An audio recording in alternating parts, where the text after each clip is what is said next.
We're live. Oh, I got to turn that off. So Right on schedule, or schedule if you're British. It's a big crew today. This is like the skeleton crew. Ben, you're gonna have to talk. Ben, I want you to turn your talking capabilities up to 5,000%. 5,000 times 0 is still 0. I need I need you to get to webcast levels or bartender levels. Webcast level hype. I was always one of those people that was like more of a receptive and playing off of other people than an overhyped person behind the bar. I was the chill guy. That sounds nice. We need more of that in the modern world. People that just don't have to talk. Now I talk too much, so I need you. It's like Twitter. We're like people. What do people? We almost have Team Purple and Team Red here. Oh wow, yeah. Yeah, Ryan, where's your purple? You guys both have a circle on your shirt. Or this three is of you have a the circle. purple team platypus. I'm actually blue, but you could pass it off. Oh, Ian's here. You could pass it off as purple. Really, you can pass off a blue team as purple team? I think marketing. If I color correct the camera maybe color wrong. corrects real quick. What's up, Ian? And Noah's here. Everybody's showing up right on the buzzer. You guys know that this show starts at 1:59 Pacific time.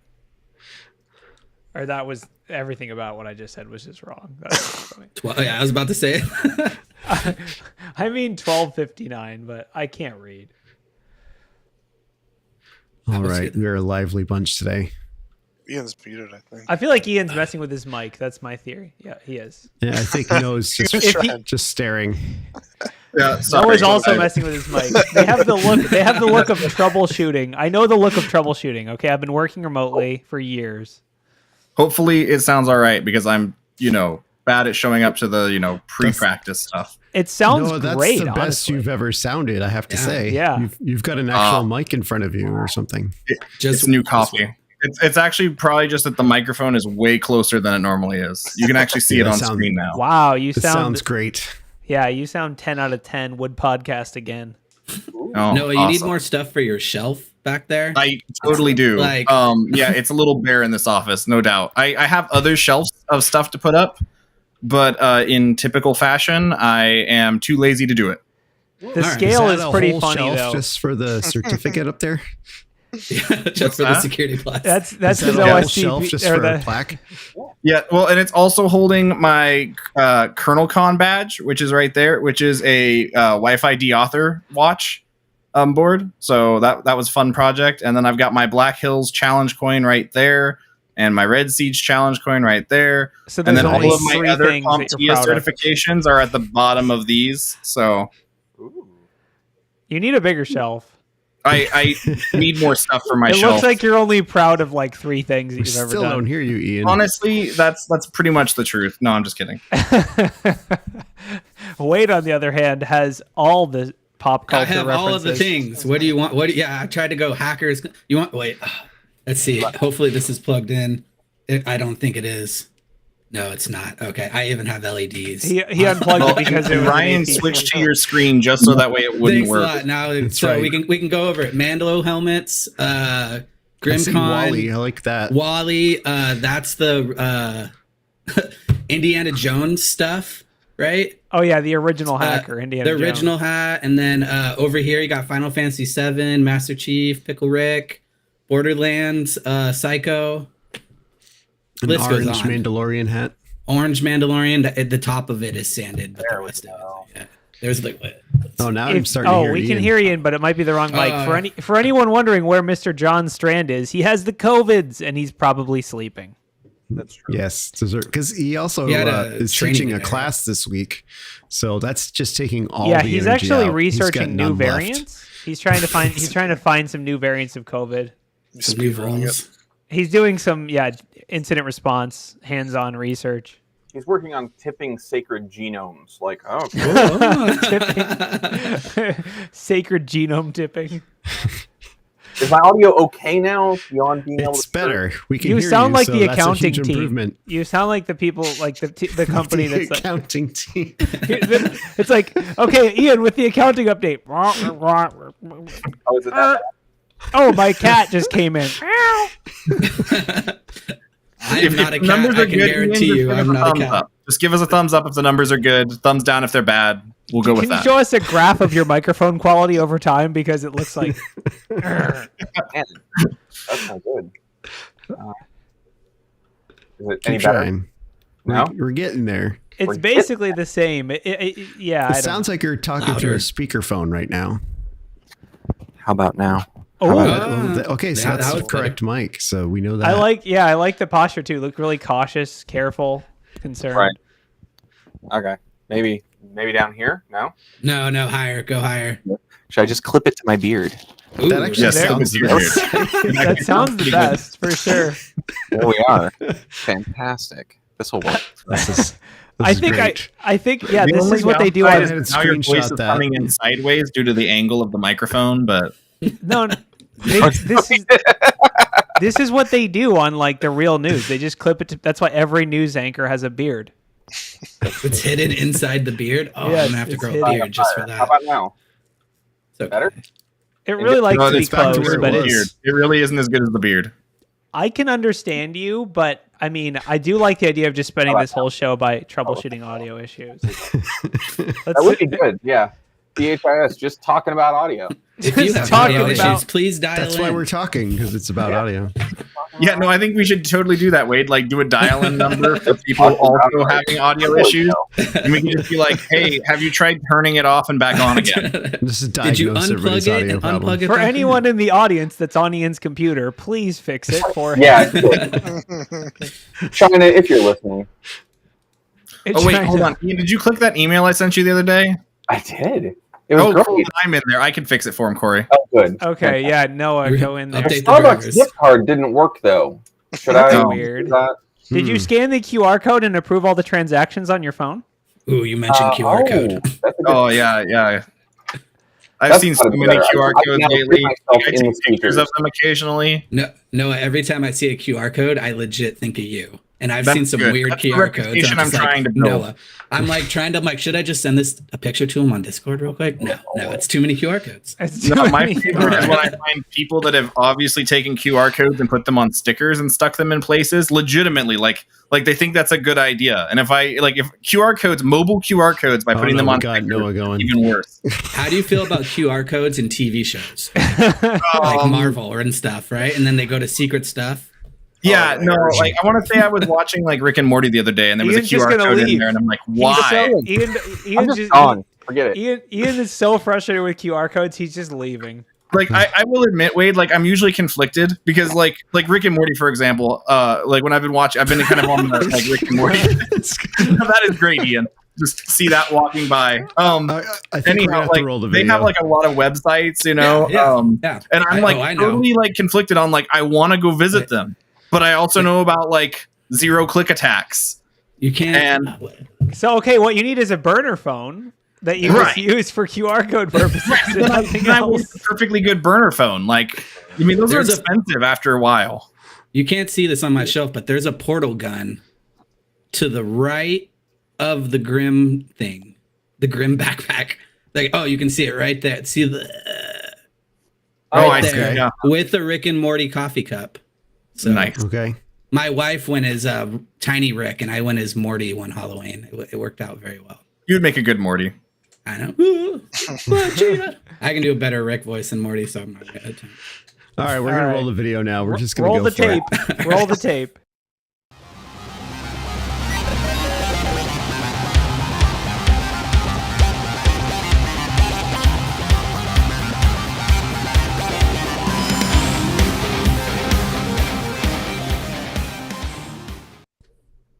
Welcome to Black Hills Information Security. Taco about the news. Wait, is this a taco show?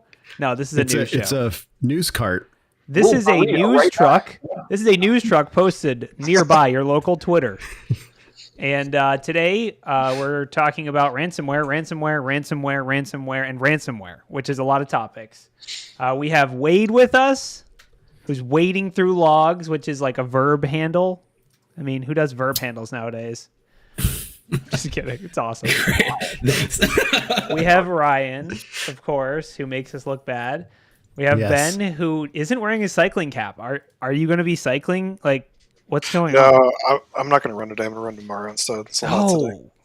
That's sad. That's what I say too. I feel like we I should have update Ian. I need a Twitter next to my name too. Everyone else has got one. No, I don't have a Twitter. Ian's here, not on a green screen at all. Don't worry about it. That's happening.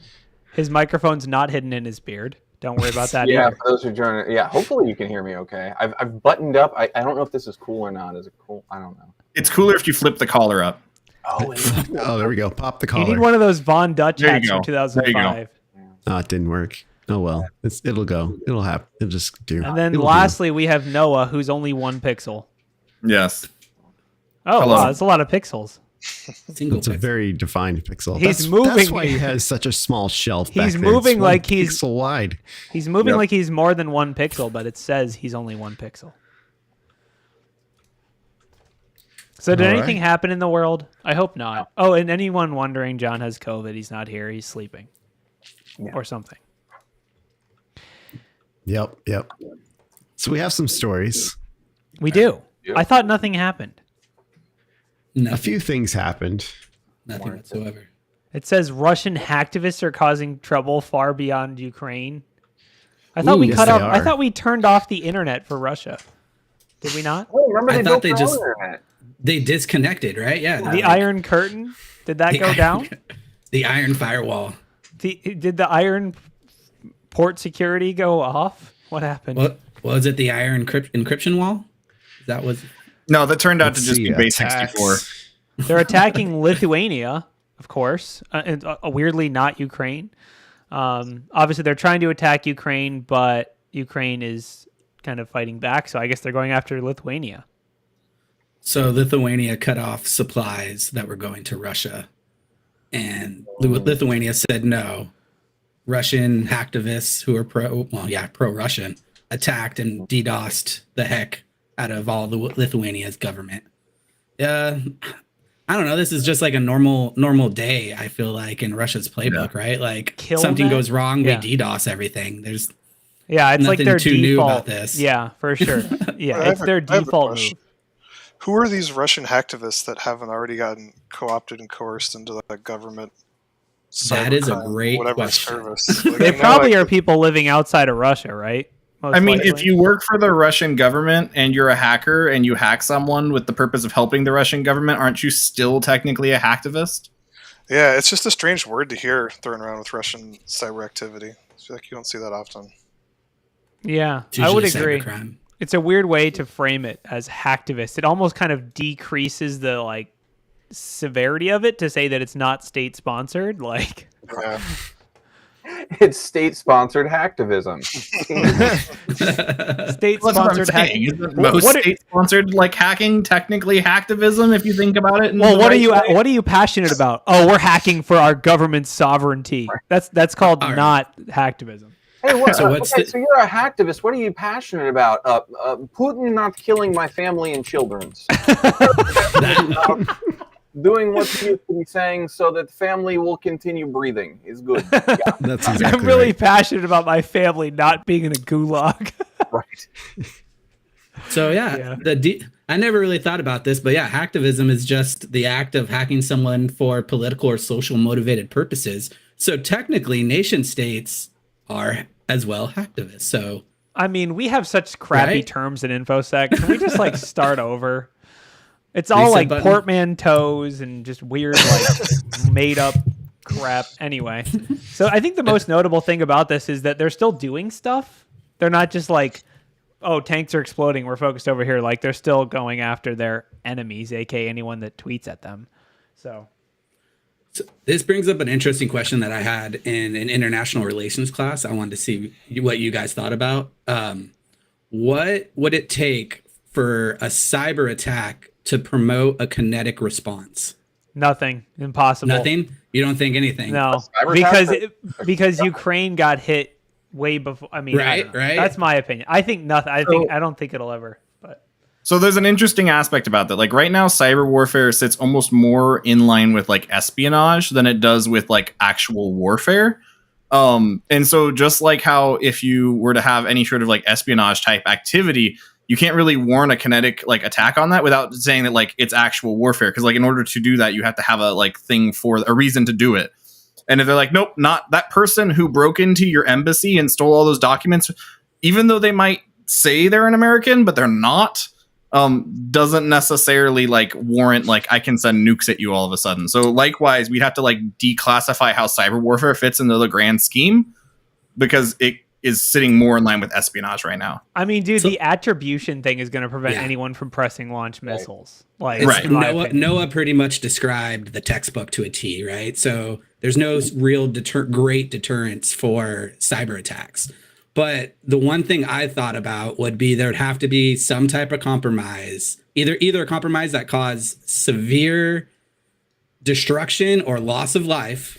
And Stuxnet. It would be attributed, right? No, but loss of life. Did Stuxnet? I don't know. I don't think I ever heard Stuxnet. No, you're right. Lots of life. Right. Loss of life is an interesting barrier. Yeah, or the hacking of a nuclear command and control system, so an NC3 system, right? That would be it, right? And it really made me think, just because I never really thought about that before. So okay, hold on though, because technically, isn't that kinetic? If I'm causing loss of life and launching nukes, it's a cyber attack though, right? So the cyber attack goes into the kinetic part, which is where the lines start getting blurry. And then the side part is like Corey said, the attribution. You're never like, how would you attribute that? And this goes to another step. Who is the only type of people who would then claim responsibility, right? And so a terrorist is the only thing like that they want that they would want responsibility for it. So it got pretty crazy. My mind of thinking is like, what would happen? Like too much threat intel. You know, I need to stop reading books. But back to video games. All right, Ian, you had something to say. I mean, one, you answered the question that I had, which was, you know, if you're talking about kinetic response, the first thing you have to ask yourself is, did they do something that launched a kinetic response? And when I say they, I just mean whatever, you know, global enemy and international threat, whatever it is. So using the Stuxnet example that came up, that was kinetic. It was a cyber attack delivered that spun up those centrifuges and destroyed them. There was actual physical damage.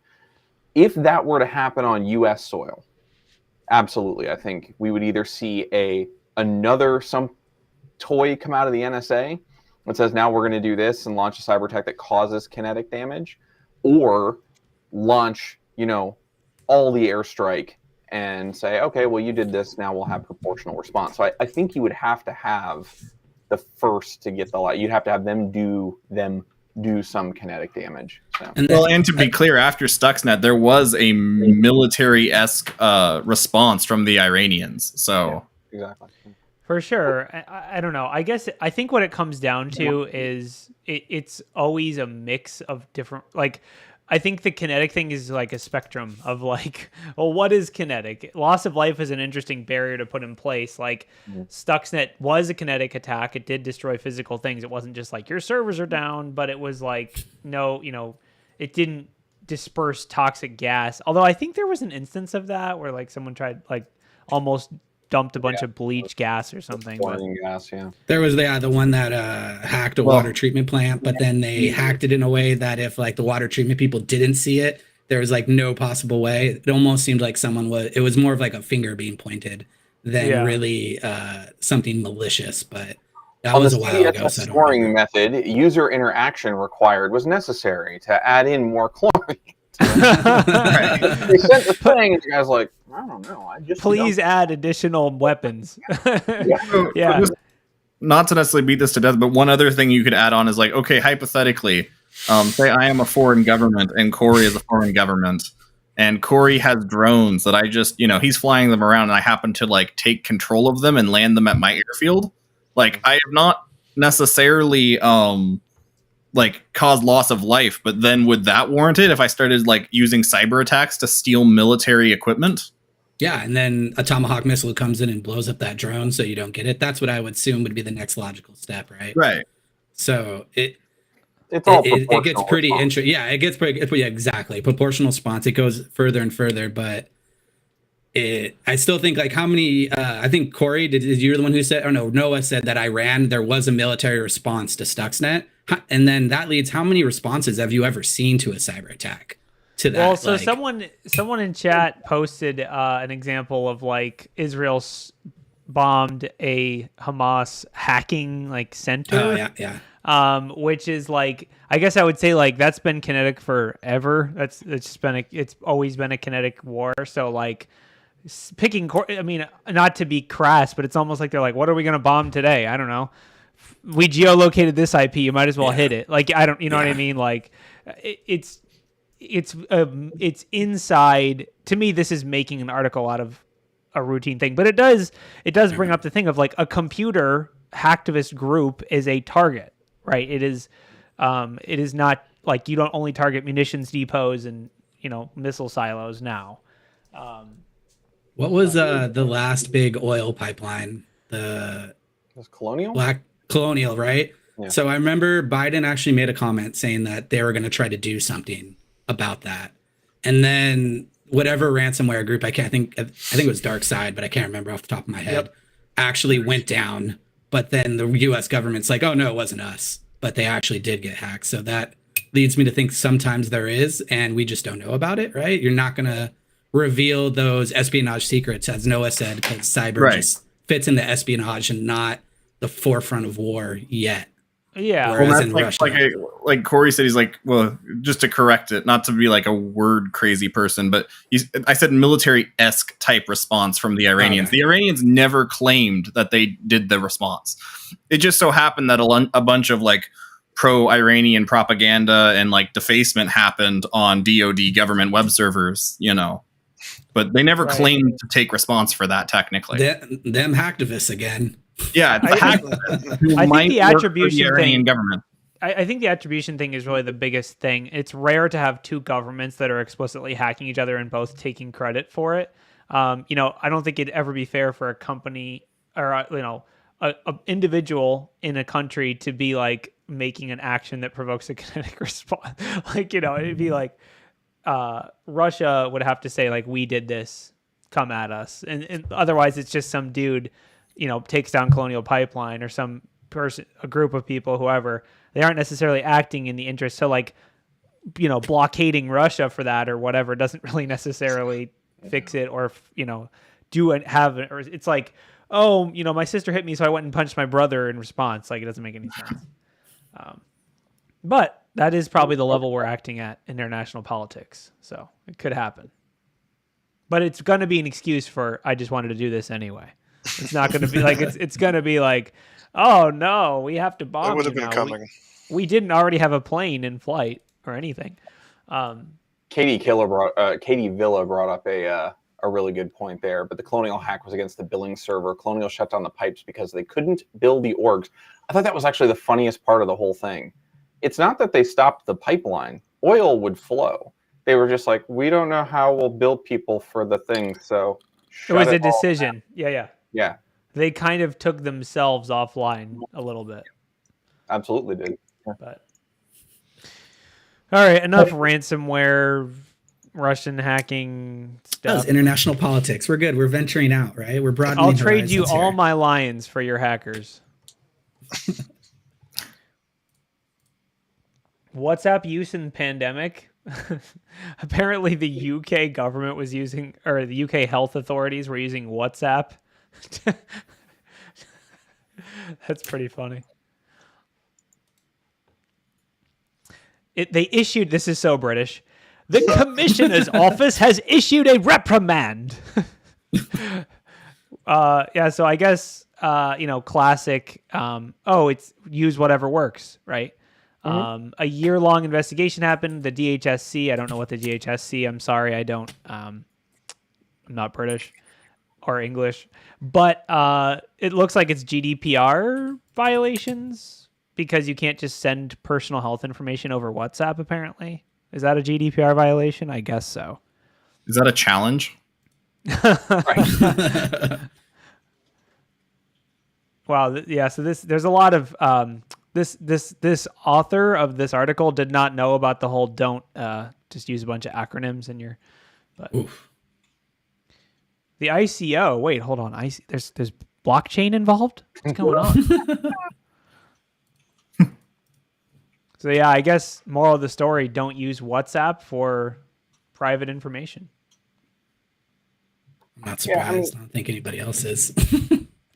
So one of the interesting things that I'm seeing out of a lot of these stories with any time these the interesting thing about GDPR is that each of the nation states inside of there have their own privacy office, and they can all go through and do this. So the UK has said, oh, WhatsApp, this is the thing we're going to talk about. This, when I read through the story, it reminded me a lot of right at the top of the pandemic, where Zoom was like, we're end-to-end encrypted, but we're really not. But we're end-to-end encrypted, but maybe on an engineering diagram.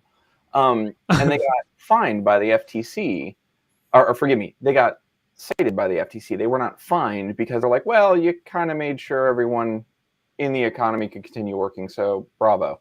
But any of those organizations in the EU, any of those nation states can go after these folks. So we're seeing a lot of strange little cases where it's like the privacy office in the UK is going after this. The privacy office in Ireland is going after Facebook. And they're all trying to see what GDPR thing sticks at this point. And they have their own special version of GDPR too because of Brexit, right? They have they have like UK GDPR, which is like GDPR Lite. It's their specific flavor of it, I guess. I don't know. But so I guess it's tough. I mean, I think the pandemic kind of exposed a lot of the weaknesses of if you need to do the thing and you are trying to do it securely, WhatsApp is actually a reasonable option, but it isn't compliant. It isn't like whose account are you just messaging like, oh yeah, just send it to like my personal address at WhatsApp. Like I'm a nurse and it's just a tough, it's a situation people are in where we need to accomplish the thing.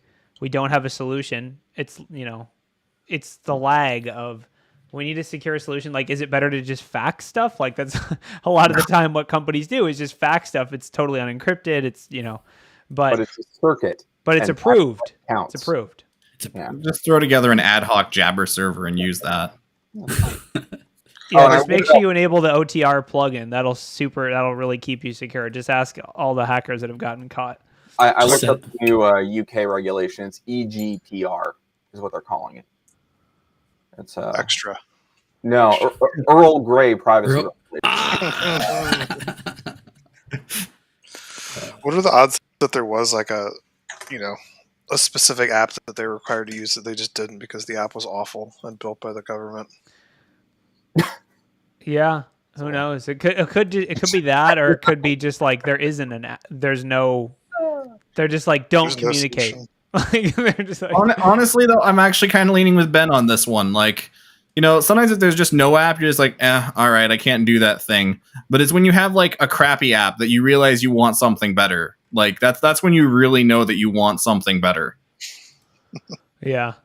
So sorry for those if you're in the UK and we just butchered. We don't know how we don't even know what the ICO to us. ICO is blockchain related, but we'd probably know better if it was like the FBI is going against the FCC or something. We're like, oh, now we know what that means. We were talking about state-sponsored hackers. Let's keep talking about state-sponsored hackers. Unless anyone has something more interesting. Technically, we weren't talking about state-sponsored hackers. We were talking about Hacktivist, remember? But there's state-sponsored Hacktivist. It's like its own flavor. The Microsoft warrants of massive phishing campaign that can bypass MFA one. I find this one funny just because it leads back to the proxy within the browser, right? And the token stealing, that type of stuff. This is like, I've seen this one before. Hasn't this happened 10 times? So there's been those two GitHub. I can't remember the person. Evil Gen X and Modlishka. Those are the two. Yeah. So, and then, here's a huge campaign of people using it. So okay, so they're warning per campaign. I see. Yeah, but that's why it just keeps coming up again and again. Exactly. So 10,000 targets, I feel like in a spam campaign, you tell me. I feel like that's a drop in the bucket. Rookie number. I'm not red team. I think, right? I think they're basically freaking out because it's working. Yeah, it bypasses MFA, right? Which was supposed to be the silver bullet for all of us, and I didn't have to worry about people logging into people's accounts anymore. I will say subjectively, based on my experience, especially if you're using Microsoft MFA, you just spam the push and they'll approve it. No big deal. No questions asked. It's not what I want to hear. Psychological warfare. Because the Microsoft one, it doesn't tell you where it's signing in from, what application it is, what like the other solutions like Duo, as an example, it tells you there's a device from this IP address that's trying to access this application. Do you want to approve it? Yes or no? Microsoft is just like approve. Like it just keeps popping up. I like how you think that adding all that extra information is really going to help the guy who's sitting there and he's like, look, I don't care who you are, but I'll let you in my account if you stop sending me notifications on my phone. Yeah. I have both Duo and Okta, and I don't remember either. Like, I'm sure that's probably a thing. It's a configuration. Either of them did. It's totally, it's a configuration. All right, I'll be right back. Obviously, the hard thing, like the most secure way to do it is don't have it approval based at all. Have it be code based. So I can't, But this whole discussion is kind of a red herring because the whole point of these attacks is you log in with your valid credentials. I steal your session cookies. I'm you. I don't have to do anything with MFA because you did your own MFA. So none of this stuff we're talking about actually protects against this attack, which is why it keeps getting warned about, because it's so is the only protection user training? Sadly, user training. There are like detections, session like improbable traveler, session reuse. Like I'm gonna tell you this right now: improbable traveler never works. That is like I don't think I've ever. It's hard to enforce, and as a blue team, like I don't think I've ever seen an improbable traveler work out and become a true positive. Keep in mind, always some weird stuff. But. This is for session management. So okay, that's a good point. Like we're not talking about rolling a credential or triggering incident response. We're just saying, Microsoft, you're far away. We're going to kill this session token. So which is like much more doable than saying like roll the account, So I'm thinking the improbable traveler alert rolls in, right? I check the IPs. I geolocate both of them. See, so-and-so just was logged in from California in 1 second and now is logged in Bangkok. Yeah. And what do I do? And 90% of the time, you're going to hit up the user and be like, hey, like, what is this? And they're going to be like, oh, I don't know. I'm like, close the ticket. Probably was like a scanner or something. For sure. It should be automated. Like, oh, that's just me logging in from my home computer that I have hooked up via TeamViewer. But, don't worry about that. Totally fine. I have NordVPN installed, and I turn that on and reroute so I can watch Netflix in Bangkok. I'm like, oh, all right, cool. Yeah, I mean, it's definitely MFA is one of those things that it's useful, but there are attacks that quote unquote bypass or just avoid it. And this is one of them. All the other traditional security things we talk about all the time still work. I mean, defense in depth, detecting the phishing email, blocking the phishing email in the first place, responding, blocking the URL in the proxy, having user awareness for reporting the phishes. All this stuff still works. It's just, I think it's just Microsoft being like, just because you have MFA doesn't mean you're safe. That's kind of I feel like that's how products have been sold, not real. So definitely, no, it's a good ending on it. But this is totally this is totally deja vu because this same press alert, the same like, hey, Evil Genix works against Microsoft, has happened multiple times. I will say Microsoft specifically, they do their own reputational hunting of if you have Office 365 publicly exposed officially like Evil Genix or Mudlishka, they will hunt you down and issue a takedown. So just as like a fun little, Microsoft is aware of the reputational impact of this attack. They don't have like red team allowed checkbox here type of stuff. They'll issue the takedown request. It doesn't mean like registrars or people will respond to the takedown request. Oh, okay. But they'll say and we use DigitalOcean at BHIS, but they'll say DigitalOcean will send you the ticket. They'll be like, hey, is everything cool? And you're like, yeah, it's for a security assessment. But they'll send you the takedown notice from Microsoft, and it's like you are using Microsoft products and maliciously don't do this, etc. So I used to do the same thing when I worked at a server farm. I used to have to send those to clients who were downloading torrents. Yeah.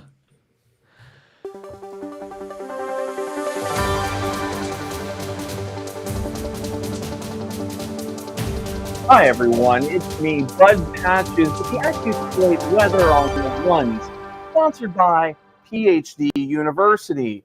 PhD University's College of Arrogance is enrolling today for mansplaining, logical fallacy, confident ignorance, mental gymnastics, advanced futification, and counter-objectivity. If you're looking to berate someone saying that your research is well above their ability to understand because you only have a BS, PhD University's College of Arrogance is for you. Enrolling now for fall.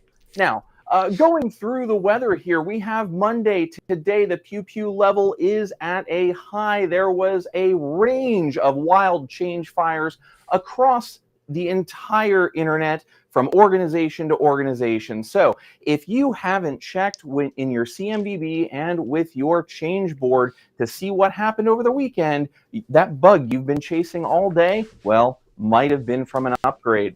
Now, moving into Tuesday, the pew pew level remains high because now people are seeing all those CISA notifications regarding the phishing exercises and the phishing campaigns that are coming out that require that patching. So if this is your first time hearing it, you're probably already too late, but guess what? You're going to be spending the rest of your week buried in this. Now, as we get to Wednesday, the pew pew level drops to low because it's time to start planning for Hacker Summer Camp. That's right, Hacker Summer Camp is back. Yes, there's still COVID. Yes, you still need to be careful. But after the last 2 days, you're just going to sit and try and think about all the googly eyes you're going to put on Caesar's properties. Now, as we get to Thursday, pew pew levels back at a high because we have potential total economic collapse. If you've been paying attention to the crypto markets, Twitter, and all kinds of other IRC boards and strange people living in their basement talking about the economy, you know that Jim Cramer is going up onto stage and ringing in the NASDAQ bell. And frankly, he is economic poison. So as that happens, be aware your job and everything you love in society may fall around you. Which takes us to Friday. We're going to have an ice cream social just to make sure that as everyone survives the oncoming dystopia, you remember that you're a valued employee at this company, and we're going to need you to double your efforts because we're laying off half of the team. So ice cream party for everyone. Forget what we said about that other piece and have a great weekend as we roll through. That's been the AccuSploit certified weather ologist. I am Bud Patches, and remember to visit PhD University because you can't talk down without getting a degree up. Back to you in the studio. Wow, Bud, I cannot believe the patch pew pew level is high 3 days this week. I mean, that is basically a pew wave. Yeah, I'm ready to go into the office for that ice cream too. I am coming in. Yeah. It may be a 2-hour drive through traffic, but I'm coming. It's an absolute high pressure system of high pressure micromanagement just flowing through the entire email system and MX records. You will see it across the board on every possible communications channel. I wanted to say I have bad news. I actually reported that invite for the ice cream social as phishing, and your account has been disabled. Oh. Okay. Well, we'll have more ice cream then. It'll be more of an ice cream sitting in a corner crying while thinking about all the things that we have to deal with as society collapses around us. It's fine. Thanks, Bud. Thank you. Back to you. All right. So with the pew pew levels so high, I don't even know how. I mean, how do we continue with the pew pew levels? Like, I have a segue. I mean, oh, perfect.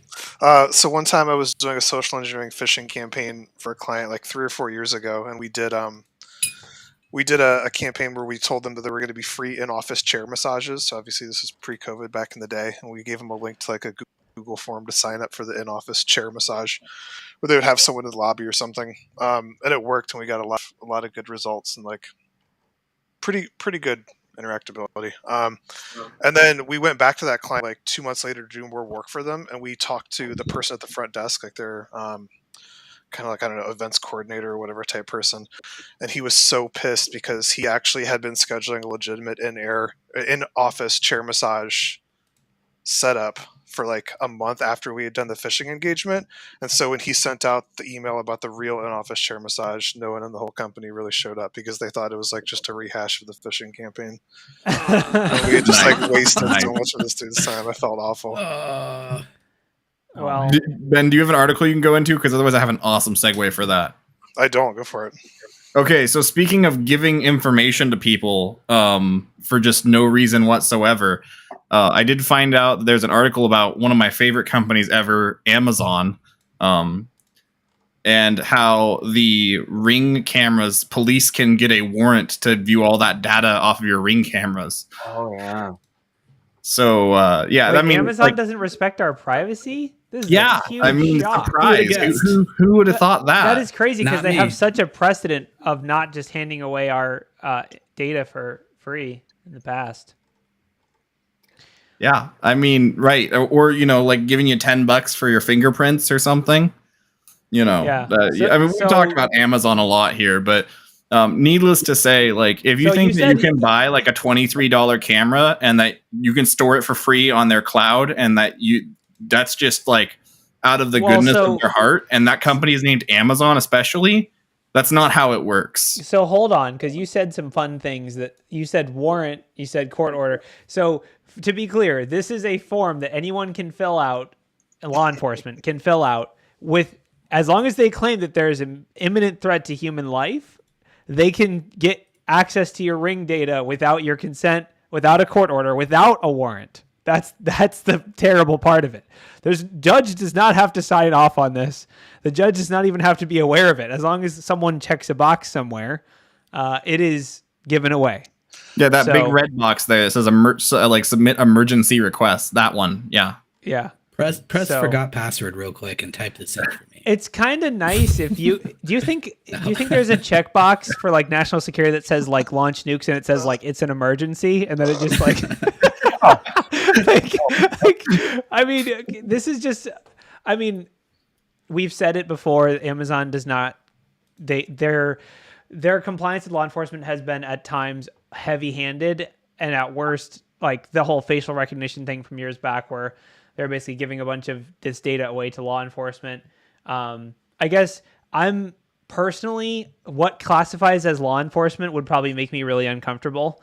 The scope of how many people can claim they're law enforcement and can access this Amazon law enforcement portal, I don't know. But this is obviously a PI license. Does that qualify me? I guarantee you the ACLU lawyers are freaking ramping up and high-fiving each other right now because this is going to be a disaster. Like, obviously, I guess the legal onus is ultimately on the law enforcement people who are lying, saying there's an imminent threat to life. But like, it brings us into the digital discussion of like, okay, so if you approach someone's house and you hear gunshots, you're allowed to go in because like probable cause. But like, I don't think that works with a web form. Like a web form isn't like. So it also goes in with Echo and Alexa's at the very bottom. You have to opt out. So what if you didn't hear that gunshot? The Alexa heard the gunshot and recorded it for you. Right. Well, the Alexa sent the report in on behalf of the police for you. Can someone run me through what is the scenario here? What is someone's house on fire and they need to watch their doorbell? Like what is going? No, that wouldn't mean necessarily law enforcement. Like that would be, you know, I feel like this would be like if you want to like, because you can put these Nest cams like inside of the house. So what it would be like, I want to see inside and make sure the people are like a welfare check or something. Breach this door. It'd be really handy if I knew what was on the back side of it. This sounds. You're starting to preach. Corey, you're starting to pitch like an elderly care device right now. To be able to, you set it up and you make sure Grandpa's okay. If Grandpa's not okay, like just check the box. It says there's an emergency, and he will be projected from his living room into the street. He has a button that he wears on his neck. When he pushes it, it unlocks his camera so you can see him. What if it's reverse? Echo hasn't heard Grandpa in 3 days. Call 911. So I guess okay. So what is the point? What is the like? Whoa, I have an echo. I hear it too. Ian, your mic is just everyone else's mic at the same time. There it goes. Okay, fixed it. I don't know how you're doing that. Basically, it seems like two tubes are connected that should be connected. Back like to audio problems. You cross the streams, Ian. I don't know how, but you cross the streams. Did what I was told. But yeah, the I guess what is the incentive for Amazon to do this? Like, we know that companies have to comply with law enforcement. When you go to AT&T with a FISA warrant or whatever, they say, here's the backbone, plug in whatever you want, here's your packet capture. But why would Amazon just let anyone submit this form? Like, I don't know. What is the incentive to them? When Amazon privatizes the police, they then have instant. That's going complete dystopia, but like, yeah, like what is the point? Are they trying to like buy goodwill with law enforcement? So like they'll do extra raids on the Amazon HQ if it ever gets attacked. Like what is the point? I don't get it. You get favors among government agencies, so that way when Amazon makes it so that they can sell an internet service that's relayed through all the Alexa devices connected to your home network. The FCC just turns a blind eye to it and goes from there. Who knows? I mean, honestly, I love how cynical the answers are because they all seem feasible. There's two answers, right? There's one that we've seen, and that's they are monetizing this 100%, right? Mm-hmm. So there's no shortage of law enforcement agencies that realize it's easier to go buy marketing data than it is to get a warrant. So they just write it into their budget. So all that advertising data that says like what websites you've been to that's been anonymized and whatnot, that's already happening. So that vertical for making money for Amazon is there. The second thing is it generally doesn't have to do with the house of the person that has the ring. It's the one across the street. So if someone says somebody broke into my house, they want to see the ring camera from across the street to see, can we get a license plate? Can we get better footage of them avoiding whatever cameras they have at the other house? So that's what that is. Now, to your other point about it's an emergency, I'm going to be really crass here, and I apologize for those who maybe are law enforcement in the crowd, but this is going to be the I smelled marijuana in the car. Like, I smelled bad packets or something, and so as an emergency, someone could have been in trouble.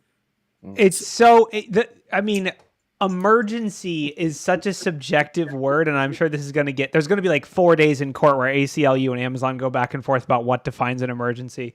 But like, I just can't, is it an emergency if like my wife is cheating on me? Is that an emergency? So I know you can't. I'm wondering how long they keep the door. So I know you pay for like extra length videos, right? So now my next question is, if I delete, because you can go in and delete videos in Ring. Sure. What's Amazon doing with now I want are you actually deleting the videos or are you keeping them in case something like that happens? They're definitely keeping them. Right? Oh yeah.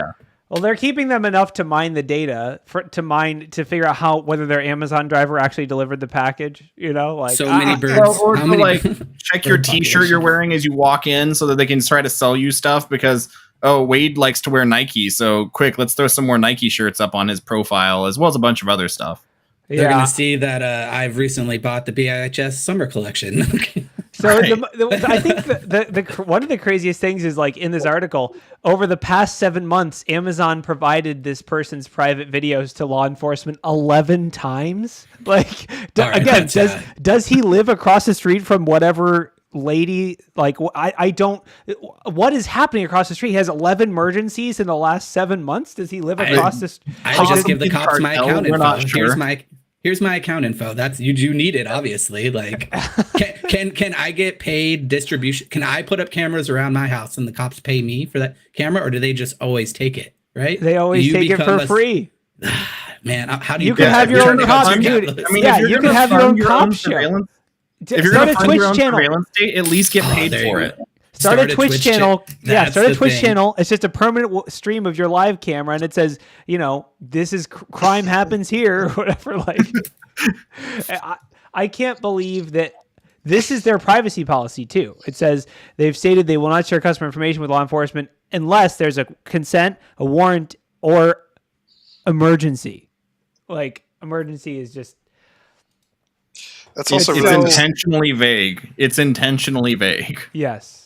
Exactly. And everything's an emergency, right? Like it's an emergency if I don't like someone and I want to snoop on their house or their it's an neighbor's emergency. house. It's like 5 minutes till 5 and I really want to go home, but I have to finish this paperwork.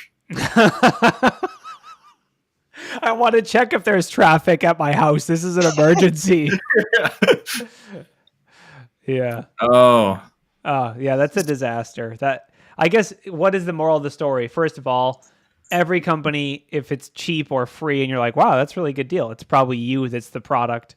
But maybe get your own cameras. And also, really, and I think this has been a security theme for years, if you don't want it disclosed to law enforcement, cover it up.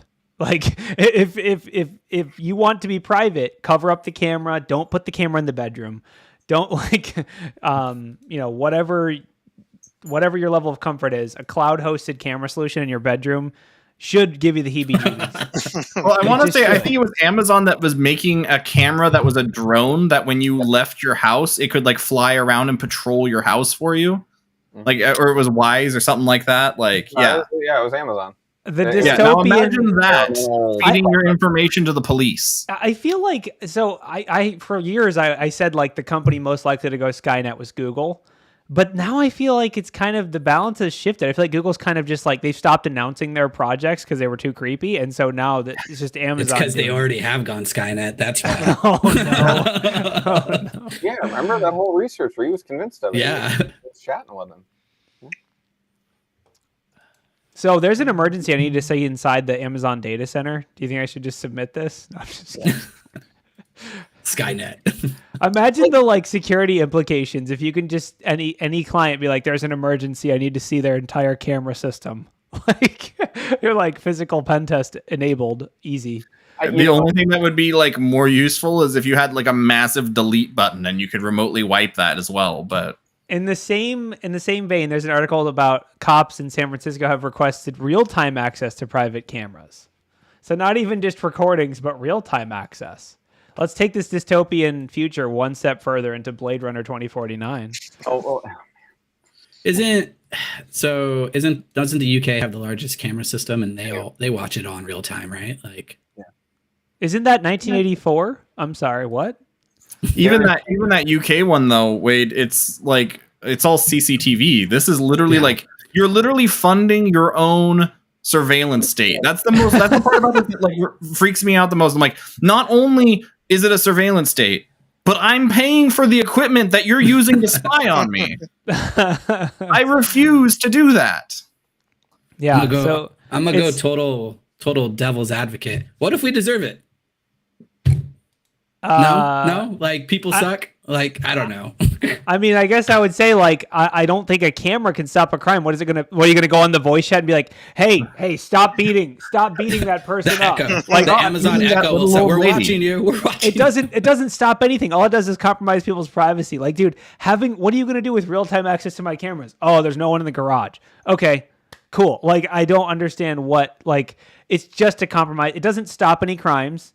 All it does is just let you prosecute people for stuff. I don't know. Just think how much money the city can make though when they turn all of those cameras into speed cameras with the new speed camera like firmware upgrade and stoplight camera upgrade. Now we can just send tickets from all of these cameras. It'll be fantastic. My God. That is seriously like I could see parking tickets like, this parking ticket was issued and then the picture is just a picture from your neighbor's camera. It's like, no. It's so creepy. I cannot handle how creepy it is.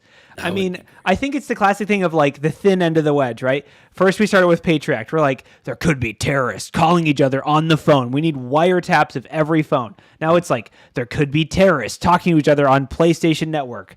Bam, hit the backbone, capture all traffic. Now it's like, there could be secret crime operations in houses that we don't know about. We need to be able to see it's just expanding the like access through like a thing that seems like a big deal. Like, well, what if there was an emergency? Like the situation gets so contrived. It's like, okay, what if someone's building a meth lab in your backyard, but you can't do anything because they have squatters' rights because of a law? Like, it's just so, I can't. And I mean, honestly, like I don't take this lightly what I'm saying, but like the best way to get like the police or government into cameras in your home is the think of the children thing. Yeah. What if there's a child being abused in this house? Like if we can program our WISE cameras to be able to detect that, or your Amazon Alexa to send us recordings of what it thinks might be suspicious, like bam, we're in, because think of the children. Like we saw that with like the iCloud photo stuff. I mean, it's just a common thing, and it almost always works because if you don't, you hate children.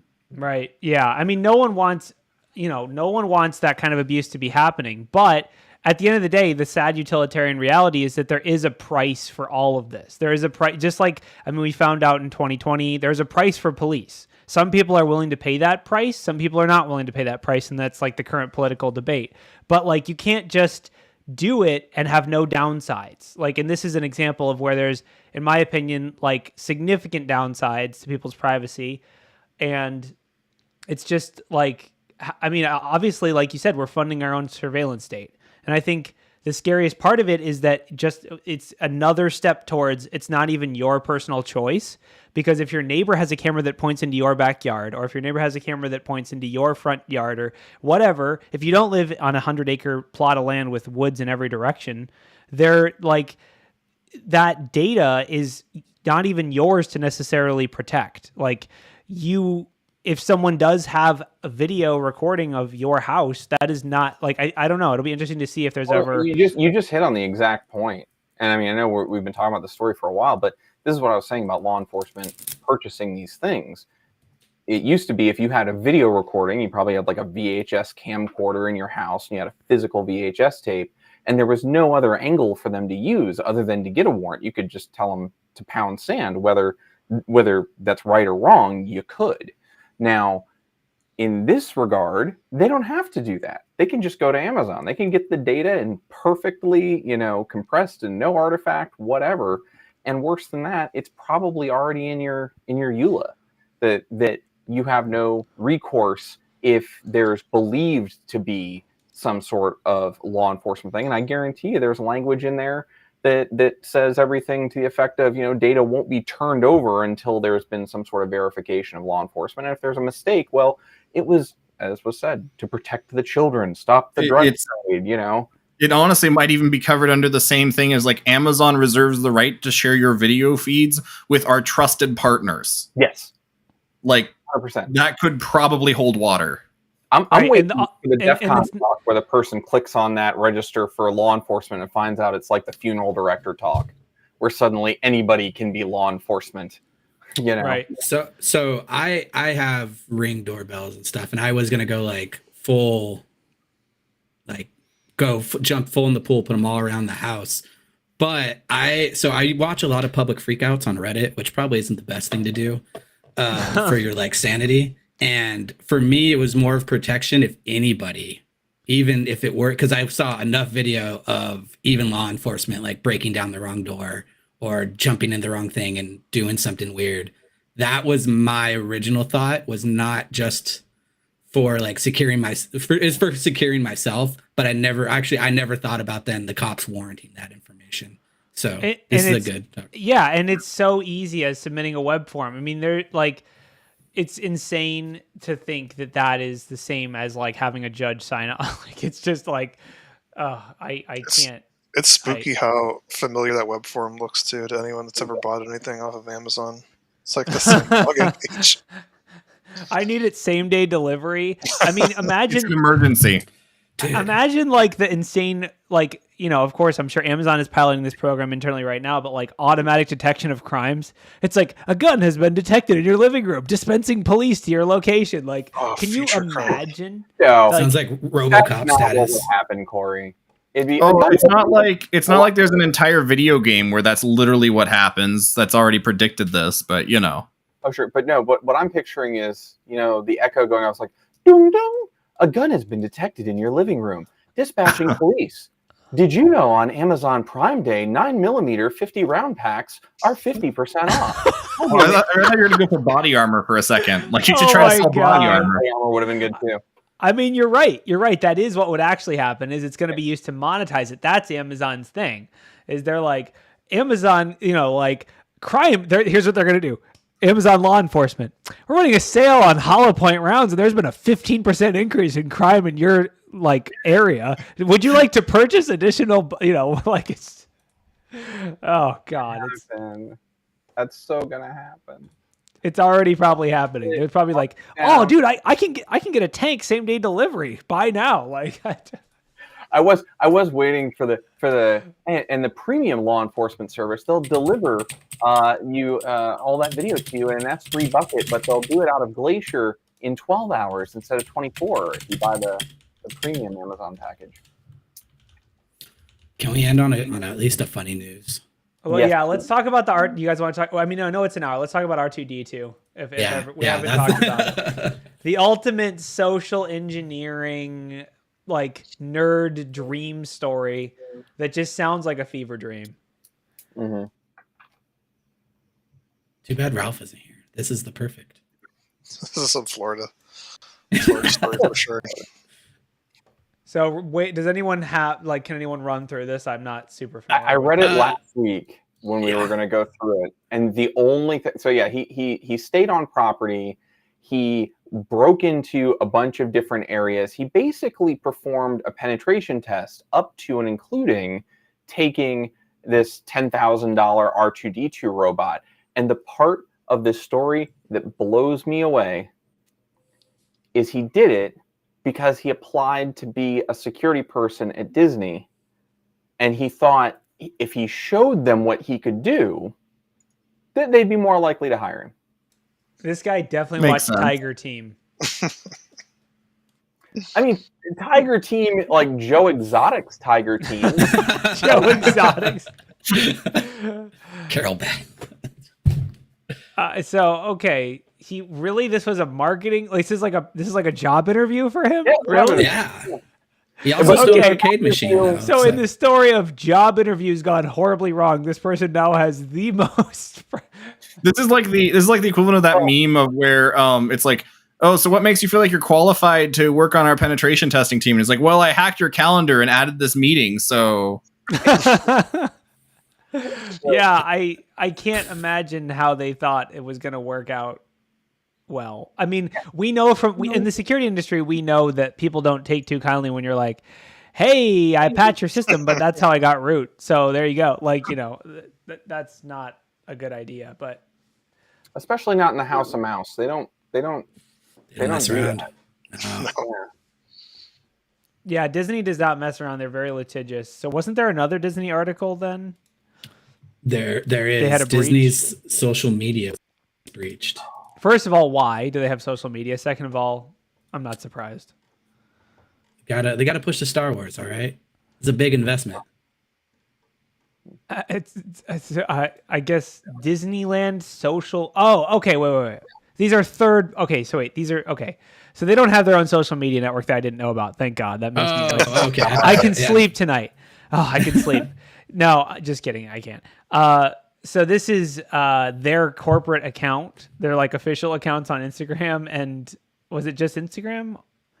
Super hacker David Doe, who I don't know if it's Facetune or what, but that they look like they're 15 years old.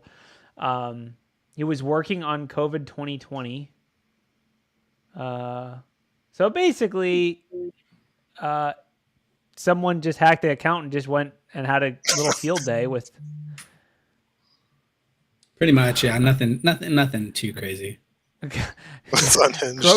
Someone said funny? Grossly racist and homophobic. And then they tag at Disney, which wouldn't that be the account that was compromised?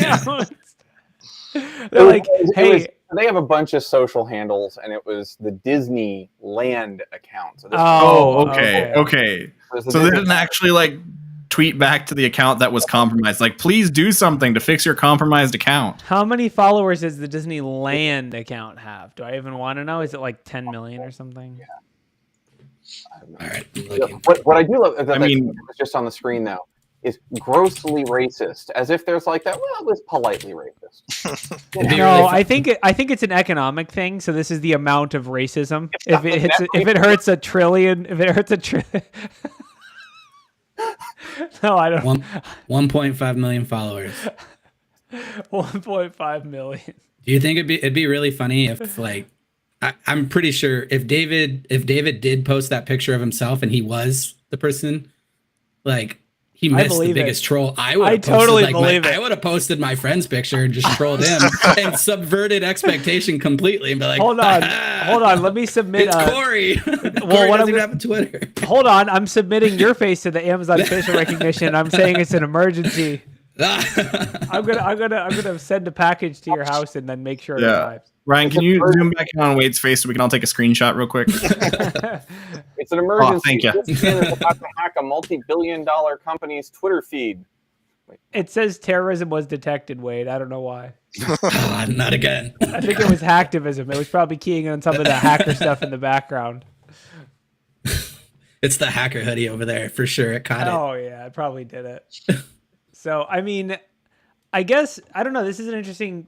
We don't know how it was compromised. Probably password guessing or social engineering or one of those things. You know, pretty funny the if, like, moves the of password, the real super hackers, password guessing. The password was just like Donald Duck 123 or something. That's exactly what I was thinking. Tinkerbell 123. In reality, having dealt with some of these, a lot of these big organizations have advertising firms. Very rarely do they have an in-house social media team that drives like the messaging and the voice of they create like a character that says, when you tweet from this account, when you post from Instagram, you're posting as this person, this persona. That's the voice that people should hear in their head, right? And then companies they are people. To advertising agencies who have like Hootsuite and all these other tools like Sprinkler and a bunch of like crazy multi-billion-dollar tools. Well, not for multi-billion-dollar companies, not the tools. There's probably like thousands of people that actually have access to that account, and one of them went rogue or reused a credential or something. That would be an interesting breach to compromise one of those people, and then just like have a gnarly amount of social media accounts that are all like big named, all tweet the same thing at the one time. David Du's picture. That's what I'm saying. Just tweet it all at one time. Yeah, that would be terrible. It'd be almost like as bad as if someone were to start putting pictures of Jason Blanchard like out in the woods being attacked by bears on the like a Twitter feed. That would be terrible. Nothing like that. Who would do such a thing? I mean, last time Bill Gates asked me for Bitcoin on Twitter, I definitely knew that he was legit and sent him some Bitcoins. And I got 10 of those. Email? I got them all back. I got an email from the FBI telling me I was compromised and to contact them once. But my social I got the same thing from the IRS. Also, Microsoft said my tax return was rejected. Did you send them the iTunes gift card? No, Google Play. I think they. I don't think they at Disney. They definitely use the Androids more. So when I get those emails, I have a picture of a bunch of gift cards, and all it is fast food gift cards. I tell them I went to the store. Which one do you want? And I chat with them for like 10 minutes. And I'll put canary tokens and stuff in it, but it's hilarious. For anyone that doesn't know, there's a Twitch/YouTube person named Kitboga that is like cybersecurity adjacent, and he does epic like scammer. He wastes their time, then he like pretends like he redeems the gift cards. He has all this cool like HTML stuff to make it look like he's rich. Like he has all these different scenarios in there. He's an excellent troll. Like he's gotten multiple scammers to just like throw their microphones on the ground and like walk out of their. My favorite is the time where he redeems the gift card and the scammer just sits there and he just screams no for like 5 minutes. He's like, "Why are you redeeming it? Why are you redeeming?" Just keep yelling. It's amazing. So yeah, definitely a shout out if you like trolling scammers. That is the best YouTube channel. All right, it's been way too long. Thanks for attending the news. Thanks for the hosts. Thanks for the guests hanging out in live chat. Don't forget to click like, comment, retweet, subscribe, untweet. I don't really know how social media works, but smash that like button. Subs. We're on Twitch now, Corey. Prime subs. Don't forget Prime sub that like button. Oh, I think I gotta re-up my Prime sub. Your Ring camera. All the money we get from Prime subs, we send it to the ACLU so they can sue Amazon. Wait, no, I'm confused. No, I thought we turned that into actual like sub sandwiches. The subs turn into sub sandwiches. Okay. Yeah. Thanks for coming, everyone. Don't forget to like, subscribe, comment, refollow, tweet, delete. I don't know. Do all the things. Yeah. If there's a button, just press it. Click the fish. We leave you with the sage wisdom. Scan the QR code. If Thank there you. is, but it's a fortune cookie motto. If button, press button.